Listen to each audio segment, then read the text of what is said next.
Hello and welcome ladies and gentlemen to a video with myself, Hydra, over here on Roll Corruption, where we're going to be delving into how to create awesome animated tokens. You might have seen them within some of the Facebook posts I've put out. Yes, I use Facebook, I'm that old. You might have seen them within a roleplay session or two over on my campaign, but without any further ado, let's talk about how to do this, because it's quick, it's simple, it's easy. It's not relatively simple, I lied, because you need to know how to use a few different pieces of software, but it's really not that bad, I promise. Now, first off, I'm in Streamlabs OBS here, currently checking out a game. This is Total War Warhammer 2. The game doesn't really matter because you can use any game where animations kind of loop through a sequence to create a smooth transition with your tokens. So what we're going to do is just run you through the very basics here. So we just pretty much want to go output. We want to make sure our recording has some sort of bit rate. I've gone for this. It doesn't really matter. You could go much lower than that, way lower. 6,000 would still be plenty for a 1080p. However, I would say, why not save yourself some time and actually record a smaller resolution? Now, I can't change mine because I'm recording this currently while talking to you, but normally when I'm recording tokens, I record 720p or lower because I only need to capture the middle portion of a screen. And then what I can do is I can go down here, I can go on game capture, which I've already added, obviously, and that's what we've got here in the middle.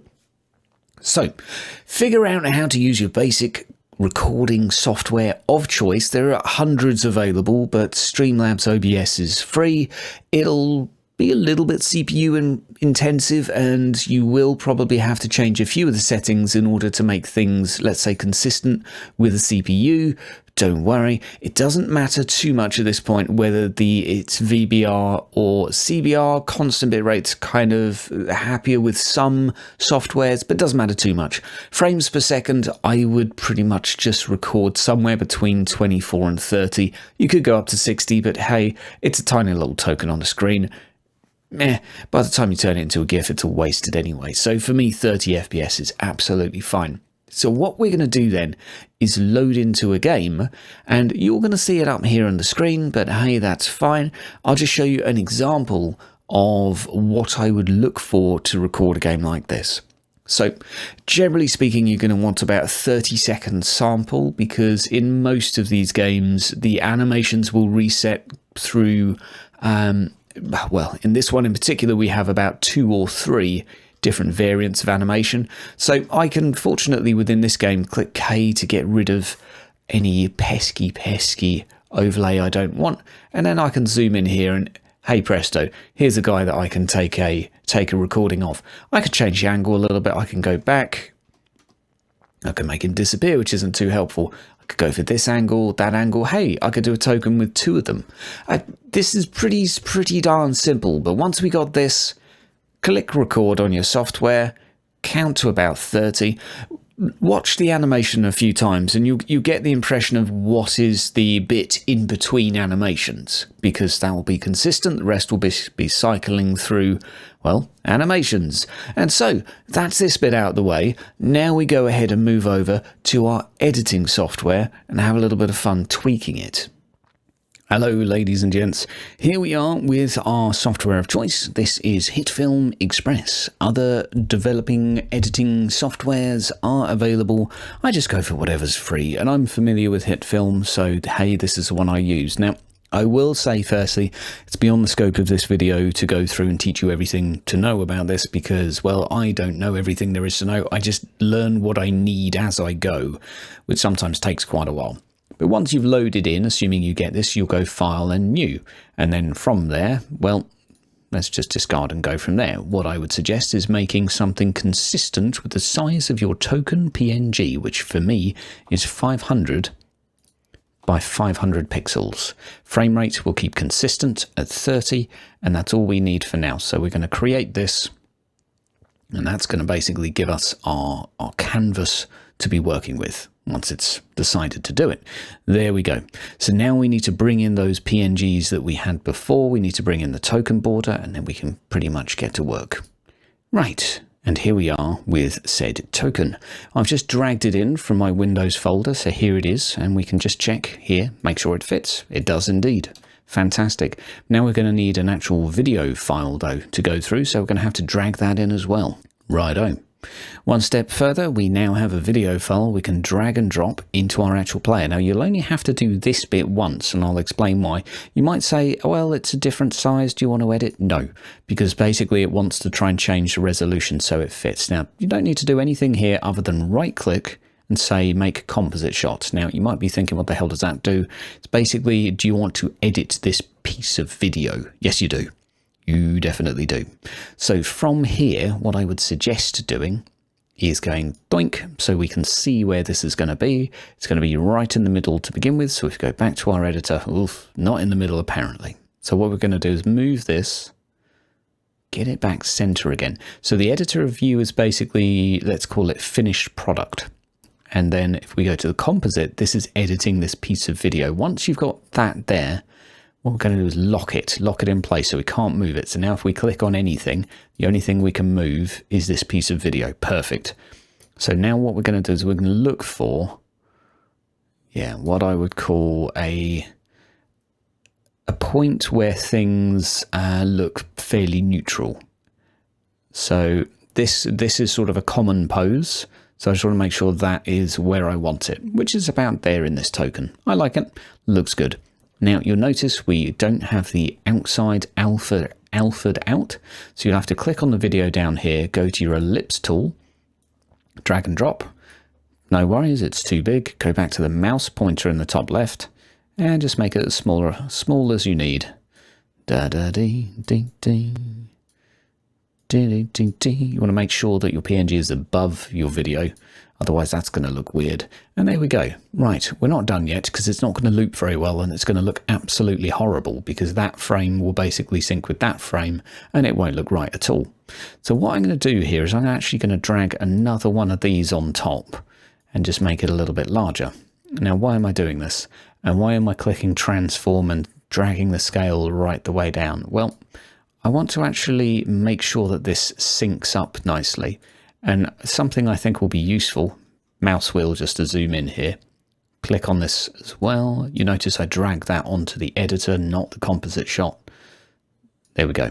So we can see that syncs perfectly there. When I say syncs, it's just touching the tip, giggity. So what we'll do is, however, notice his facial expression. We're never going to sync with that. That's not going to work. We're looking for neutral. Here's neutral, much better. So now we want to drag this just to there. No, not quite there. You need to actually take time with this. Make sure you do it right. Right, that's just at the tip of the base of the spear. So what we're going to do, tip of the base of the spear. Wow. Okay, right. Multitasking is pretty difficult, by the way. So what we're going to do now is we're going to fast forward to another point in the video. We'll just go later on, doesn't matter too much, and we'll just go... That's close. If you compare it to here, actually that is pretty much bang on. So I don't want it to be that long. We'll go for less than 15 seconds. So, and there's a bit of snow kicking up at this bit. So we'll go back a tiny bit more. There we go, that'll do. Now we can see if we've done a good job here by just firstly deleting the bits at the end. We don't need the bit on the spear anymore. So here's our loop. This is our loop. What we're going to do is cut it in the middle using this here, this slice tool, and then we're going to drag it up and over. You can drag it across, I'm just paranoid. And then what we can do is the beginning and the end here, we know we're going to sync up because they previously were touching each other. Instead, what we have here is our artificial meeting point that we have created by the beginning and the end of the bits we had snipped. Hopefully that makes some sense. Right, so what we're going to do here is use full stop and comma just to make sure that that's beautiful. That's actually beautiful. So that will sync up perfectly. We know that will sync up nicely. That's looking good.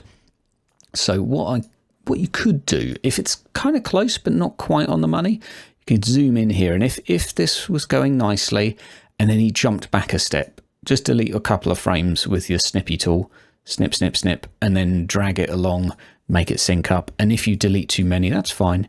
You just go here and drag it out and it will recreate them again. There we go. So that's all synced up beautifully. That's a perfect loop. when that goes around, you'll never notice it. So what we do from here is we do export, add to queue, in out areas. No, we're going to do content because we only want to do what's in here. That's all we want to export. 11 seconds, that's fine. Now you'll need an AVI file. You could do an MOV, but you basically have to preserve this alpha channel. This see-through bit here is called an alpha channel. And if you don't have a file type that preserves it, then you're stuffed and there's no way to put it back in later. So pretty much AVI, it's going to be a pretty big file size. This will be like 200 megabytes. And how long this takes to export, very hardware dependent. Now, in terms of how you got AVI, hey, already done. Go to your presets, you just right click, create a preset, and then you can do audio, video, there we go. And then you can choose if there's anything here. You want RGBA, actually, if you're creating a new one. You know what that means, right? Red, green, blue, and alpha, that's right. I missed that the first time, so make sure you have RGBA selected, otherwise you're going to have problems. AVI file, nice and simple. Then what we can do is we can load up our next piece of software just to start turning this into an actual WebM file that's going to be compatible with Foundry. And here we go. So here we have shutter encoder. Now it took me quite a while. Let's just cover up our filthy Ungor heretic here. It took me quite a while to find a software that actually preserves the alpha channel when you do the conversion. I've tried Handbrake, I've tried a number of them, and a lot of them leave the black areas around the token, which is not a lot of use. Now you could just use the AVI file, fine, but your players are going to have to cope with a 200 megabyte file type, and the software you're using might not support it. And do remember that whatever platform you're on will determine what file type you need to use. I use Foundry, which uses WebM. Now, in order to know what the hell to do with this, we go to choose function, and we're actually looking for VP9. Now, I don't know how codecs work, but the WebM is under the VP9 codec. That's all I know. So we go VP9, and then we go WebM here. There we go. For Foundry, at least that will work. And you have to click on Advanced Features and enable Alpha Channel. Otherwise, you're going to end up with a black square around the edge. It's going to look pretty goofy unless you're playing on a black background. Now, I'd also suggest putting the video bitrate down a little bit. I'm happy with the 2 megabyte file size, but I don't see the need to go any bigger. It's a 500 pixel file, so I think 2000 KB is fine per second. Absolutely fine. See how it looks? And then all you do is click Start Function over here. You can drag and drop files into this, so it's nice and easy. It generally exports them in the same place, and Bob's your uncle. This can take a little bit longer, though. So the last one took me 1 minute. And I would say it might be worth doing batches of them, because then you can just go away for half an hour, and when you come back you're going to have, it depends on your computer obviously, but on a lower end spec you might have 5 to do, and it might take you an hour or so, you know, do it while you're having lunch. Anywho, now we go into Foundry. And ta-da, here we are loading on into my world. Now it takes a little bit of time because I have far too many large files, really. I have gone a little bit overboard. And here we can see, oh no, the Ungor are attacking. For some reason this one's running along the wall. Let's have him face that way. Beautiful. And on that note, music on. It's quiet, but it's there. Ah, beautiful. Anyway, music off. So what we're going to do is just go through how to import this. It's pretty simple. And what we can do is we can go to this chap here, can click on doobly-doo here, image here, and then in our token image path is where we need to find this gentleman. So I have him in as Ungor test subject. Now what you might find is if you can't find the actual file by looking at it like this, and sometimes the video files won't show up, just type in the path and the name and it'll work. So yeah, a minor inconvenience, but I'm sure will be adjusted. But .webm for the end, and of course you might want to do a wildcard for it. So what do I mean by a wildcard? Well, let me clear my throat for the forthcoming amazement. Feast your eyeballs and ear holes on this. Ta-da! Ta-da! Nope. Can't have it. You're not done yet. I thought I actually had a shaman done. No, apparently not. Wow. I do have one done, I just haven't changed the thingy over. Right, there we go. So here we have a bunch of different ones, and if I keep placing down archers, you'll notice I have quite a few different ones, so they don't sync up and they don't all start and finish their animation at the same time, because if we just put a load of Ungor heretics down, there we go. They will all sync up, and to me that just kind of looks a little bit balked. So the way you get around that is you use the wildcard system and you make multiple video types. I think if you've got 4 or 5 videos, then it doesn't matter if 1 or 2 are the same, as long as it's mostly different. I think it looks so much better. Now it's nice and simple to do. All you do is you'd go here, click here, go to where the image is. Now instead of doing the full file path, we would get rid of the .webp, and we would replace that, doink, doink, doink, doink, doink, with one of these, Shift 8, for a little starry thing, asterisk, and we click randomize wildcard. Now what that means is if we have giant 1, giant 2, giant 3, etc., it basically would generate, as far as I understand how this works, a number between 1 and 10, and then that token will be drawn. So then we could update, and if we had 10 different giants, we could have 10 different giant tokens, and it would be random each time. So the randomized wildcard for me is a really, really good way of doing this. Failing that, you could make multiple copies of the same enemy and just have enemy 1, enemy 2, enemy 3, enemy 4. But then you're going to be dragging stuff all day. I don't really like that. So hey, keep it simple, keep less stuff in your bestiary, and you end up with this, which just looks great. Now guys, hope you've enjoyed this, hope you found it useful. Please feel free to like the video, subscribe. I'm going to be doing more stuff like this, perhaps some more map creation guides for Flowscape, perhaps going through the making of another tavern like we did with the Rat Hole, which I'm actually really happy with the creation of that. We've also got a Strigani camp that we're going to be doing soon. There'll be some more token stuff too, and of course, make sure to check out the campaign. We can see all of this stuff in action, and yell at me for ballsing up initiative orders in combat. Ladies and gentlemen, thank you very much for stopping on by. You've all been beautiful, and I look forward to seeing you in the next video. Oh, and by the way, check out the Facebook page too, because I keep posting free stuff on there. Bye!